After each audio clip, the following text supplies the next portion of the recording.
ఒక ప్రత్యేక కార్యాచరణ ఏది తెలంగాణ రాష్ట్రానికి ఇవ్వలేదు.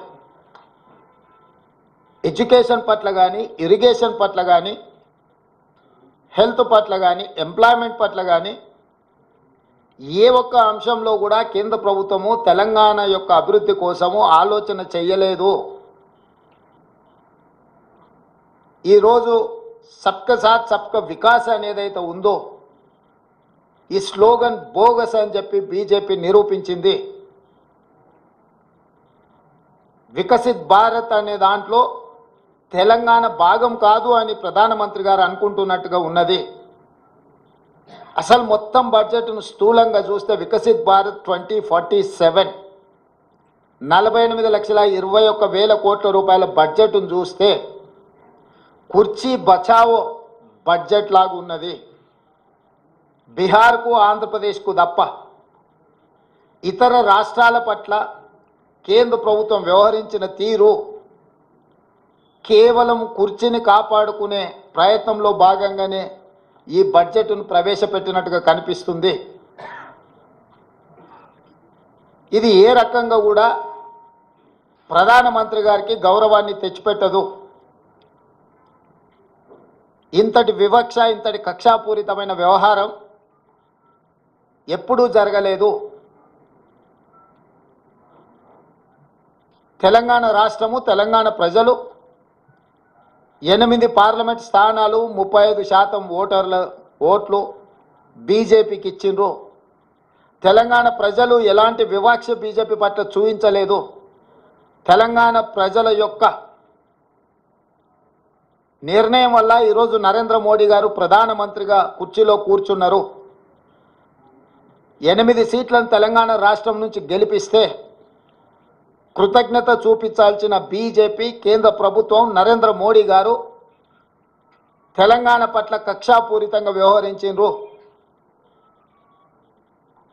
ఎన్నికల కంటే ముందు నేను పదే చెప్పిన ఓట్లు, సీట్లు మాత్రమే తెలంగాణ నుంచి కావాలి కానీ తెలంగాణ ఆత్మగౌరవం పట్ల కేంద్ర ప్రభుత్వానికి ఎలాంటి పట్టింపు లేదు అని. ఈరోజు అదే విధంగా కేంద్ర ప్రభుత్వం వ్యవహరించింది. కేంద్ర మంత్రిగా ఉన్న కిషన్ రెడ్డి గారు ఈరోజు తెలంగాణ ప్రజలకు సమాధానం చెప్పాలి. బీజేపీ అధ్యక్షుడిగా నరేంద్ర మోడీ గారి మంత్రివర్గంలో యూనియన్ క్యాబినెట్ మినిస్టర్గా కిషన్ రెడ్డి గారు బాధ్యత వహించాలి. తెలంగాణకు జరిగిన అన్యాయానికి తెలంగాణ ప్రజలకు క్షమాపణ చెప్పి తక్షణమే మోడీ మంత్రివర్గం నుంచి తప్పుకోవాలి కిషన్ రెడ్డి గారు. ఇంతటి వివక్ష ఎప్పుడూ జరగలేదు. కేవలం కుర్చీ కోసం మౌనంగా ఉండడం ఇది సమంజసం కాదు. కిషన్ రెడ్డి గారు ఈరోజు తెలంగాణకు బయ్యారం ఉక్కు కర్మాగారం, Kazipet railway coach factory, IIM, ప్రతి రాష్ట్రంలో ఐఐఎం ఉంది. మేము ఐఐఎం కావాలి తెలంగాణ రాష్ట్రంలో లేదు అనిస్తే ధర్మేంద్ర ప్రధాన్ గారు నాకు లేఖ రాశారు, మీ రాష్ట్రానికి ఐఐఎం ఇవ్వము అని. భారతదేశంలో ప్రతి రాష్ట్రంలో విద్యార్థులు చదువుకోవడానికి ఐఐఎంలు ఉన్నప్పుడు తెలంగాణ రాష్ట్రానికి ఎందుకు ఇవ్వరు?